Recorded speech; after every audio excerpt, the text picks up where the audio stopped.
In the original game, the sixth world was Pluto. Ironically, despite being the smallest planet, Pluto was the largest and most diverse world in the game. Entropy had a different layout, but was similarly huge and diverse. The board music was played by a violin instrument, a melody that started out sounding mournful, and then it gets rather, I guess I would call it, distorted. It made me feel depressed and unnerved, not something I would want to hear while trying to sleep. Strangely, none of the levels from the previous worlds were present here. Instead, there were 8 brand new icons. The bosses this time were Megalon, Batra, and Mechagodzilla. As usual, the first thing I did was go to the quiz level for another interrogation from Face. But when I got there, I noticed something different. Instead of the usual goofy Ghidorah music, it was the password theme. The music change seemed to be intentional because after the first 2 questions at the start, the quiz started to take on a darker tone. Do you like ice cream? Yes. Do you like clowns? Yes. Is time slipping through your fingers? Yes. Do you have any regrets? Yes. Do some people deserve to die? No. Is it safe to go out at night? Yes. Do you find it hard to sleep at night? Yes. Have you ever killed anyone? No. Do you want to kill anyone? No. Are you actually accomplishing anything? No. Does life have any real meaning? No. Do you like Mothra?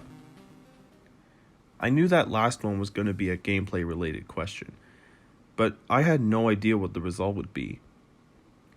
I answered honestly, because, as I said before, I never liked Mothra.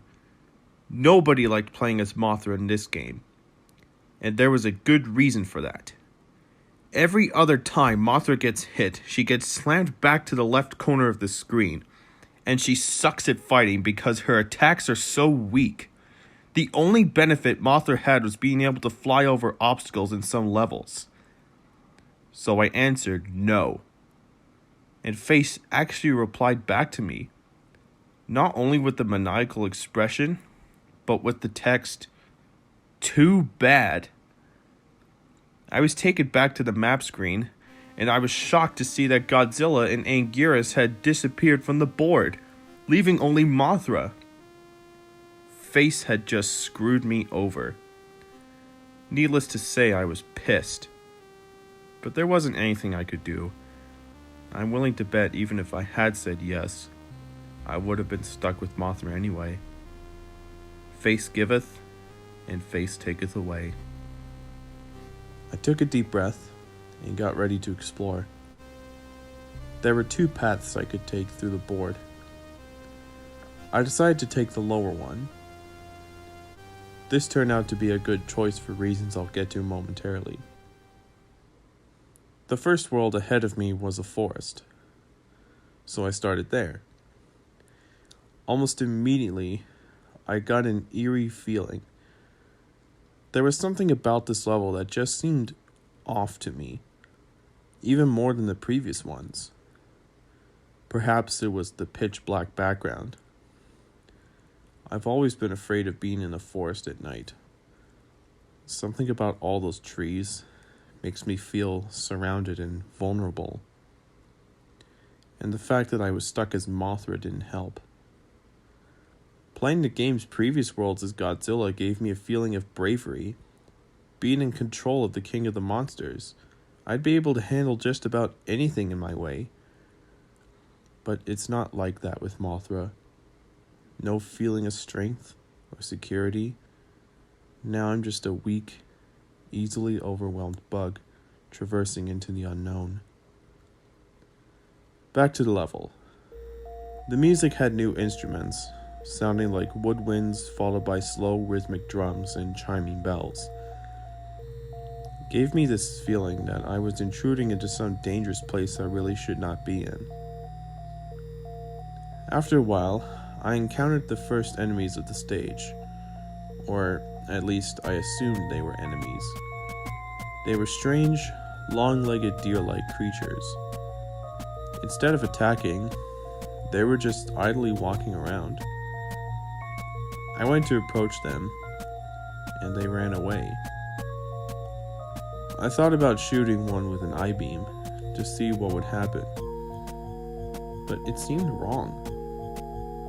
These creatures were harmless, so I passed over them and continued through the level.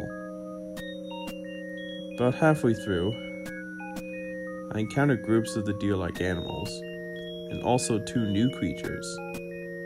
A sloth-like creature with a beak climbing on a tree, and hairy raptor-esque beasts that were preying on the deer. It was very surreal watching these creatures interact. I didn't feel like I was playing a video game, but rather that I was traveling through a forest in some other dimension. The creatures ignored me for the most part, although the raptors did attack me when I got too close, or if I attacked them first. I know I shot one of them to help one of the deer creatures escape, and I got clawed at. But confrontation was easily avoided by flying up to the top of the screen. After that, I had to choose whether I wanted to play the levels with the hourglass or the TV screen. I picked the latter. What I got was not at all what I expected. When I pressed the button to start a level on the TV screen like I normally would, this screen with an animation popped up. There was also music in the background, which was the goofy Ghidorah music that used to be playing in the quiz levels. I was somewhat unsettled by this because it was just so strange. I also found it a bit spooky because I had a shirt that looked just like that when I was a kid. After starting the animation, you could go back to the board by pressing any button. After that, I had no idea what to expect of the rest of these icons. I went to try an Hourglass Icon next. I was somewhat relieved when an actual level came up. It was certainly an unorthodox looking level, all brown with time measuring instruments floating in the air and gigantic grandfather clocks in the background. The music was the same as the board screen. And very early in the level, I encountered something else I didn't expect to see. Original enemies from the game. And not just that, it seemed to be a whole fleet of them. And the yellow tanks, which were normally immobile, could now move. I took some damage, but it was nothing I couldn't handle. But the most interesting thing about this level was the colored hourglass items. There were 3 of these. One was a blue hourglass that made time slow down and filled the level with enemies from the past. 2 was a red hourglass that made time speed up and filled the level with enemies from the future. And 3 is a green hourglass that set time to the normal speed and filled the level with the original game enemies. I encountered the blue hourglass first. As stated, the game started to slow down, and I saw the enemies from the past, which were 5 different types of prehistoric animals. I don't know much about prehistory, but I believe all of these enemies represent real animals. The level went into another segment, and I encountered the green hourglass, and then I fought the original enemies again. It was the same 5 types, so I didn't take any screenshots. But in the last segment, I encountered the red hourglass, and the enemies that must have been from the future appeared. Now, whether or not the game was showing me 8-bit renditions of creatures that will actually exist thousands of years into Earth's future, I have no idea. But with that thought in mind, I found this particular segment to be very eerie, and it was made more tense because everything moved faster. One of the future enemies bore a striking resemblance to something I saw in a book once, called Troodon Man. Another looked like some kind of organic spaceship. There was only one of the 5th type of future creature, and when it appeared, all the others ran for their lives, leaving me alone to battle it. It could fly, but its sprite didn't actually move, and its single attack was firing a lightning bolt from its face. Even so, it was surprisingly powerful, and I suppose it could be considered a mini-boss. After defeating it, it left a health power-up that restored the health and energy I had lost fighting it, which was convenient. It seemed I would need all the help I could get to beat this world with Mothra alone. After the previous stage I call Time Warp, the next stage appeared to be a toxic waste dump. As you can see, the place looked grungy and inhospitable. The music was a short looping of an ambient synthesizer song. Listening to it made me feel like I had sniffed some toxic fumes myself, and it was messing with my head the whole time. I even felt like I was choking while playing this level. The enemies all seem to be mutated to some degree. In the above screenshot, you can see green mummies with bird skulls that jump out of the waste to spit projectiles. There's also a brownish cow skeleton monster with spider legs. Halfway through the level, I even saw one of the deer from the forest. It was alone, and when I saw it, it was drinking toxic waste out of a barrel with an anteater-like tongue. I was moving over to try to make it stop, but then this flock of skullbirds came out of nowhere and started attacking. The deer was scared by this and ended up running off the ground into the toxic waste. I feel bad for it. One of the birds bit me, but I regained health quick from killing all of them. They were rather weak. I pressed onward. Of all the levels in Entropy, this was probably the most, quote, normal, in that there was little deviance from the move forward smash things formula in the original game. I encountered more creatures through the level, like tentacled blobs, and some kind of deformed thing with human-like teeth. I didn't feel like provoking them into a fight, so I kept on flying near the top of the screen. I still had to deal with occasional flock of birds now and then. At the end of the level was a large bluish-green lake, and there I encountered another mini-boss. Some kind of a monster with a long neck and a whale's skull. It attacks with a mouth projectile and by charging into you. It also could go underneath the water and rapidly emerge from a different place. It was harder to beat than the boss from the Time Warp, and it had a lot of health because it must have taken me 3 minutes to defeat it.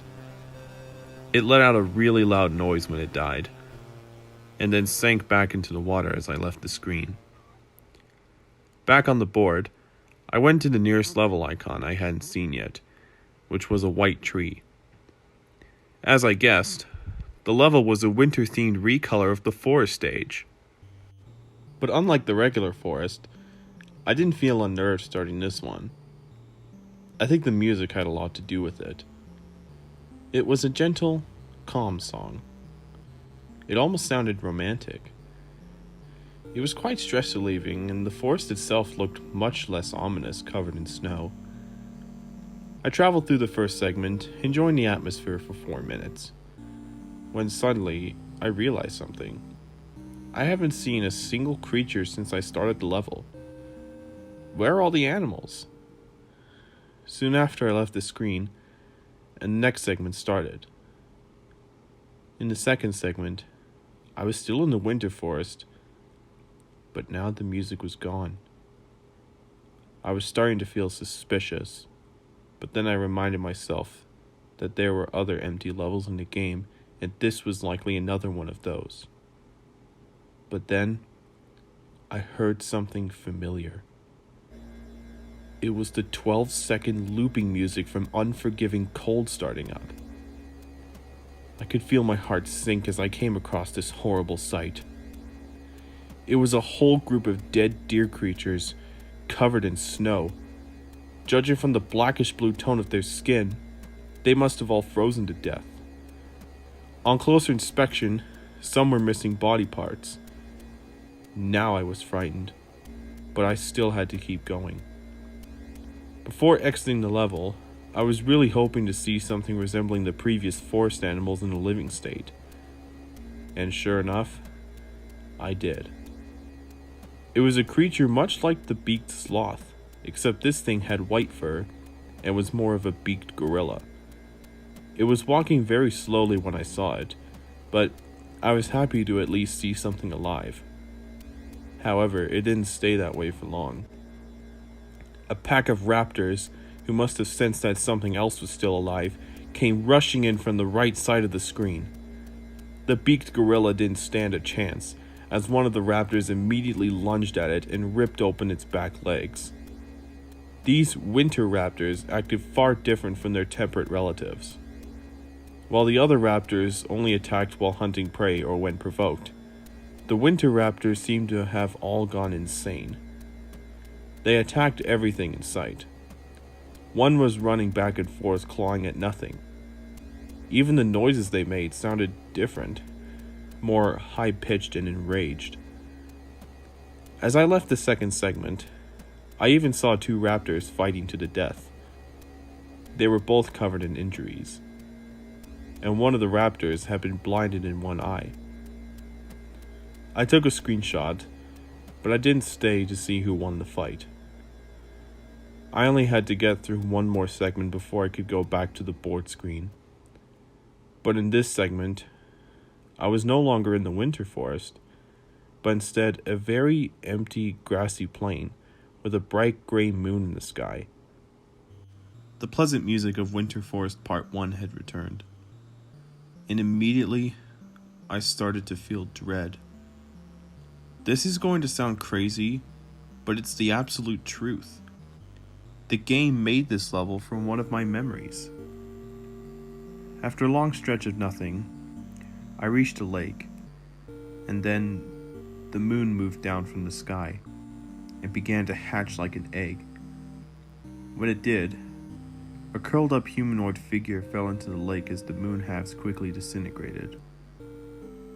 I heard a splash when it hit the water. Then, a moment of silence. Then the screen began to shake, and a new creature emerged from the water. And thus, I was introduced to a monster I call the Moon Beast. This was the only screenshot I took, as I was focusing all my concentration on winning the fight. And it was the most difficult fight yet, stronger than any of the previous bosses. This creature would have been hard to take down with Godzilla, and with Mothra, it seemed nearly impossible. I suppose I would consider myself fortunate that the beast lacked any attacks like Gigan's Saw, because if it had, I would never have won this. I barely had 3 bars of health when I finally killed this abomination. But what happened afterward is hardly what I would call a reward. I've been trying to keep my promise and suppress this memory for years, but it seems as if I have to get it off my chest. This is a very painful memory for me, but the game already knows about it, and I think you should too. I'll just tell you the important parts, because I don't like bringing this experience back into my head unless I have to. Back when I was in middle school, I had a girlfriend named Melissa. She suffered from some kind of mental disorder that caused her to go into episodes. When she was in an episode, she would stand or sit perfectly straight and still, and her face would instantly lose any expression she had before. She would speak very clearly without any hint of emotion.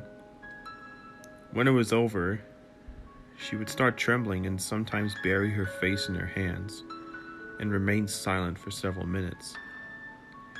I can't really convey the feeling it gave me in words, and I won't try. You had to see this in person to understand. But despite this, she was a very kind person and I cared about her dearly. We liked to hang out in the field at night and look at the stars. But one night, she didn't say anything to me at all. She just stared directly at the moon, trembling. I tried to talk to her, but she suddenly sprung up and ran right into traffic. I tried to stop her, but I was too late. She got hit by a truck and was killed that night. I looked her right in the eyes when the wheels went over her neck. That sight has always haunted me. I know that the game knows about this, because after I defeated the Moon Beast, this happened.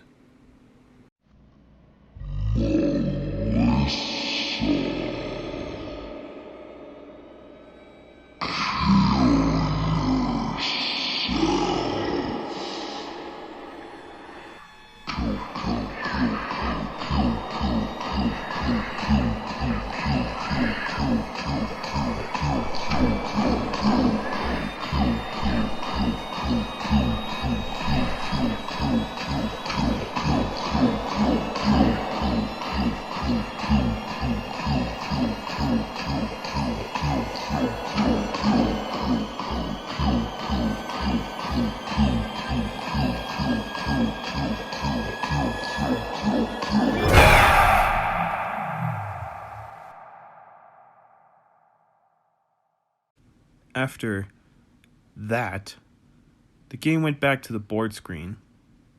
It was all I could do not to burst out screaming, and my hands were shaking so bad I could barely hold the controller. I knew the game was going to test me if I kept playing, but I had no idea it would go so far, or that it was even capable of doing what it just did.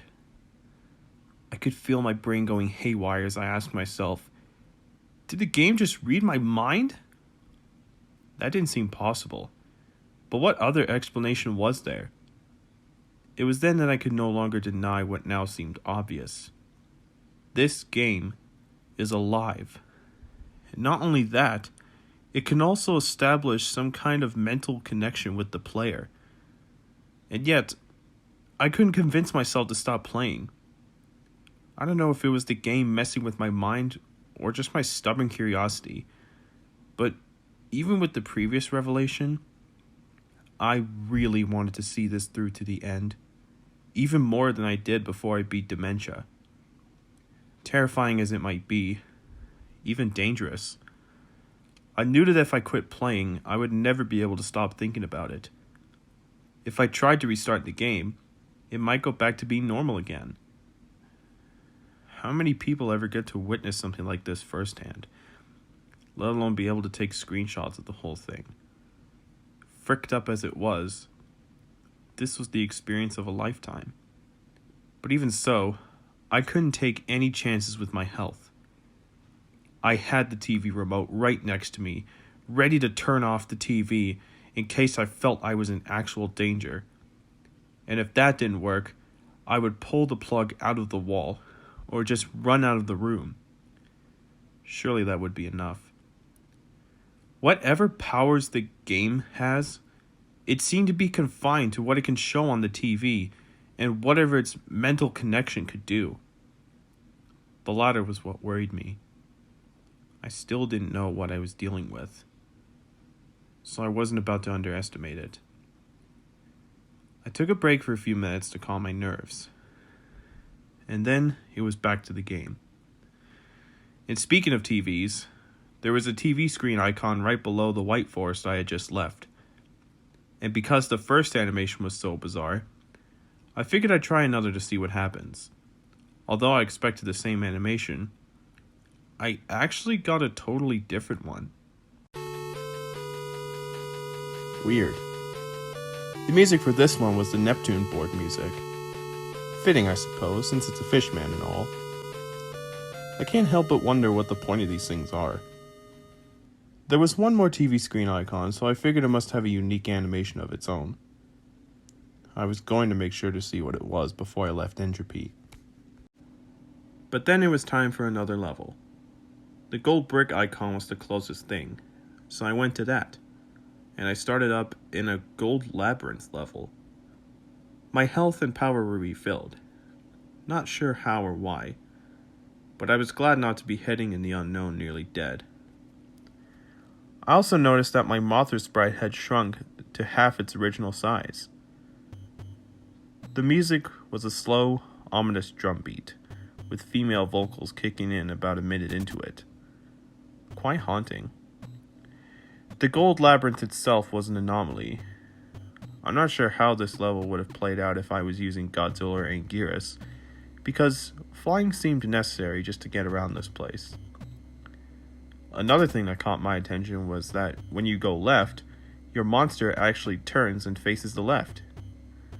That sounds stupidly obvious, but in the original game, you were only supposed to move to the right. So when you tried to move left, your monster ended up walking or flying backwards. This level was apparently gigantic in size, because every time I thought I had reached an end to it, or thought I was going to end up back where I started, I encountered something totally new. Things like lava blockades, new enemies, and statue faces.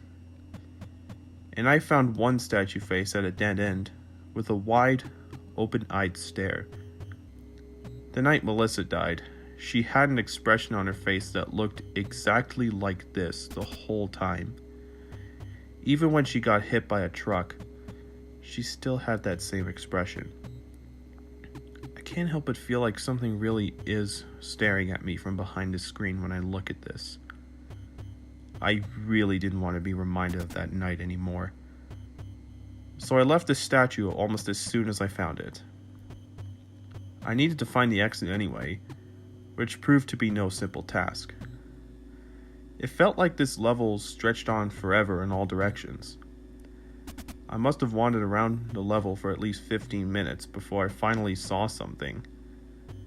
It was a creature that wasn't gold, seemingly the only one of its kind in the level, lacking any kind of hover ability like the other creatures. It just walked back and forth on the platform.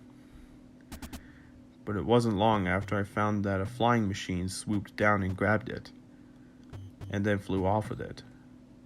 The machine apparently had not seen me, so I decided to follow it to see where it was taking the creature. The machine stopped at a room with a large cauldron-like object in the center. The machine hovered over to the cauldron and dropped the creature into it. The creature came emerged from a hole in the cauldron's side, now adorned in the same gold color as everything else. The machine flew off, and I'm not really sure what to make of this, but I'm glad I came upon it, because I found the exit soon after. When I got back to the board, I realized that the bosses hadn't moved at all.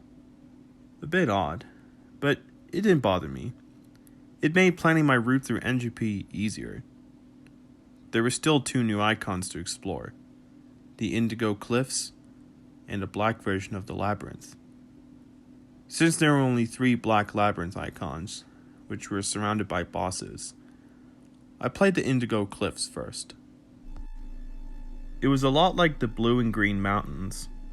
The level graphics had the same shredded look to it. There's also a recolor of the clouds and moon from the toxic waste dump. The music, if you can call it that, was merely a deep rumbling noise. One of the first things I encountered were these multicolored creatures with big heads emerging from a small cave in the ground. They all made a synchronized shaking sound, and they walked to the right in a group after emerging from the cave, ignoring me. Having no other way to go, I followed them on their route. More and more emerged from the cave, until the group had about 100 creatures. Eventually, the pathway ended in a cliff. I was shocked to see that upon reaching the cliff, all the creatures began jumping off into the abyss. I've seen enemies walk off cliffs before, but I've never seen NPCs commit mass suicide like this. A very unsettling way to start off a level. I continued on, flying over various strange animals, like the ones shown here. Another group of multicolored bobbleheads was jumping up and down, only to be snatched up by large birds, which I'm fairly certain are sprite versions of the giant condor from Godzilla vs. the Sea Monster. I defeated some of the condors in battle, but it bothered me that these bobbleheads seemed to be so eager to die. If the game itself is alive, perhaps the creatures in these levels are also alive, and some have very unhappy lives, if this behavior is any indication. But what provokes them to do this? In the back of my mind, I almost suspect that the glowing moon in the sky is the reason. At the end of the level, I saw yet another group of bobbleheads marching up to a large monster and being devoured. This was starting to disgust me. So acting on impulse, I fired off eye beams at both the monster and the bobbleheads, and I destroyed the cave. The monster became angry and ran through the remaining bobbleheads to fight me. Although it lacked any ranged attacks, it was relentless, but it was no match for me. I was in the home stretch now, up to the bosses. My plan was to go through Batra first, then Megalon. After that, I would watch the last TV screen, play the Black Labyrinth before fighting Mechagodzilla, and lastly, going through the chase with the Hell Beast. I was curious to see if it would be in a new form again. But first things first, time to beat up Batra. As I expected, he started off in his larva form. The music was Varen's battle theme. Whenever the game puts in a new Godzilla kaiju with more than one form, that other form always shows up. For a game that's otherwise inexplicable, it's rather startling in its consistency and accuracy with the new kaiju bosses. The fight started off simple. Larva Batra fought in a similar fashion as Maguma did, charging back and forth and occasionally firing off lightning from its horn. During the fight, I noticed that Mothra's combat capabilities have been altered in my favor. First of all, the eye beams did twice as much damage as they did originally. Now they were as strong as Godzilla's punches. The poison powder was similarly improved. It also did this nice thing where it would actually hit an enemy when you used it. And second of all, in the original game, even though Mothra could fly, she was unable to fly over an opponent. You would get knocked back the same way as if you just ran straight into them, which was extremely annoying. But not anymore. I could change direction and fly around, which was a big help because fighting Imago Batra is much like fighting a clone Mothra. Although Batra is distinctly faster and stronger, no longer dependent by its slow-moving larva form, Imago Batra was a fearsome opponent. Although it lacked the horn lightning, it now had a new, more powerful eye beam. Batra could change direction just like I could, so this battle involved a lot of flipping and flying around. It was pretty damn fun, to be honest. So after defeating Batra, I was excited to see what Megalon would be like. But first, I went through an Indigo Cliffs level and shot through a lot of the creatures for the health power-ups. So, about Megalon. His music was Gigan's theme. Makes sense, since Gigan was his battle partner in Megalon's one, and so far only, film appearance. He was a lot like Mogira, but faster, and with more weapons. He started out charging off with his drills. I liked to fly back and forth around him, which seemed to really annoy him. After a few seconds, he'd step back, turn around, and start spitting out grenades. Those were a pain, because they bounced when they hit the ground. Lastly, he started spamming his lightning beam. It only went straight forward, so it was easy to duck under it, and then shoot him with eye beams.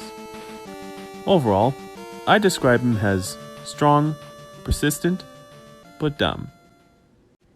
I was now nearing the end of Entropy. I had just taken down Megalon, and I had started up the last TV screen to see what I'd get this time. The result was unpleasant. The music for this gruesome scene was the password theme. I couldn't figure out why this animation was so sinister and violent in comparison to the other two. The whole game seemed to be growing more malevolent. As I went on to finish Entropy, I began to feel drained. It's hard to describe, like I had suddenly became tired when I wasn't before. Most likely it was just the tension from all that had happened, and this game getting to me, but who knows. The last level type on Entropy is what I call the Shadow Labyrinth. The scenery was recolored from gold to black. The music was an evil ambiance, similar to the unforgiving Cold Loop, but distinctly different. The music was my first sign that this level was going to be distressing. I traveled through the maze for about a minute, and I noticed there weren't any creatures hovering around. It was an odd transition from the Gold Labyrinth, which was overrun with creatures, to this level that had nothing at all. But then this might be a good thing, because maybe there wouldn't be any obstacles and I could get through the level with ease. Then the screen went dark, and immediately I snapped out of my daze from a few seconds earlier. Everything had been darkened, so that the only thing I could see was the Mothra sprite. I couldn't tell where I was going, and I ended up frantically running into walls. I heard a noise, the sound of a crowd running through a hallway, and along with the running came the roars, loud roaring sounds, which I would describe as something like a rabid dog the size of an elephant, screaming with fury. And I could tell that whatever was making this noise, there were lots of them. I knew there was something there, but it wasn't until I did some screen cap editing that I got to see what my pursuers looked like. But at the time, I couldn't see where they were, or where I was going. I was literally running blind, and this mob of beasts eventually caught up with me. All I could think was, "No!" as I saw my life bar rapidly declining. The monsters had taken me down to half my total health. When I was saved, the light came back on, and the attackers had disappeared. And so the challenge of this level was revealed. Find the exit before the lights go out and a pack of monsters maul you to death. I was in panic mode now, moving as fast as I could while trying every path I could find for a way out. As I played through the level, the lights went out a total of 3 times. The second time it would have been dead meat, had it not been for one of the wide-eyed statues. As I stayed close to it, the monsters seemed to all avoid me until the light came back. The statue warded them away, somehow. I was safe as long as I stayed near the statue. But at the same time, I had to leave to find the exit. The Shadow Labyrinth turned out to be much smaller than the Gold Labyrinth, as it only took about 6 minutes to navigate to the end. But before the exit, there was a row of halls leading straight down, with no way out once entered. You either got to the exit before the monsters reached you, or you died. Thankfully, I made it out. Only one more boss, Mechagodzilla. I started the battle, and got something unexpected. Not only did my life shoot back up to 100% again, it seems to do that randomly, but instead of a replacement boss, I was fighting Godzilla. But any Godzilla fan worth their salt can figure this out. Mechagodzilla started off like fighting a clone Godzilla, but his disguise burned away after only 3 life bars. Usually a transformation only occurred at the halfway point. At this point, it was like fighting Mechagodzilla in the normal game. Felt kinda nice to fight one of the original game enemies for a change. Although he wasn't exactly like normal. He also had a rainbow beam and finger missiles. This prevented me from doing the old trick of backing him in the corner and hitting him with eye beams, in a spot where he can't hit me. But that was always a cheap trick anyways. But after getting him down to half his health, something weird started to happen.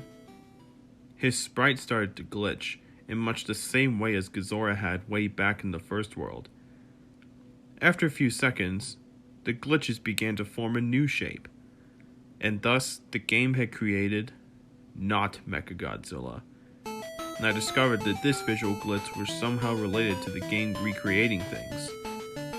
The human face on this one gives it a very uncanny look. It was one of the stronger replacement monsters, and had the most firepower. Pictured here is its mouth beam. which I got caught in the middle of. Even though it was a bit stronger, it was also slower than its original counterpart and couldn't jump around as much.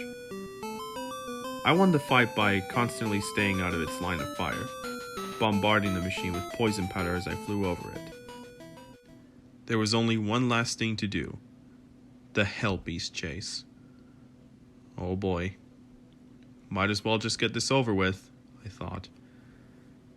The Entropy chase ended up being exactly what I was afraid it would be: a labyrinth level. All the other chases, although difficult, were extremely straightforward. You just had to run to the right and not get touched.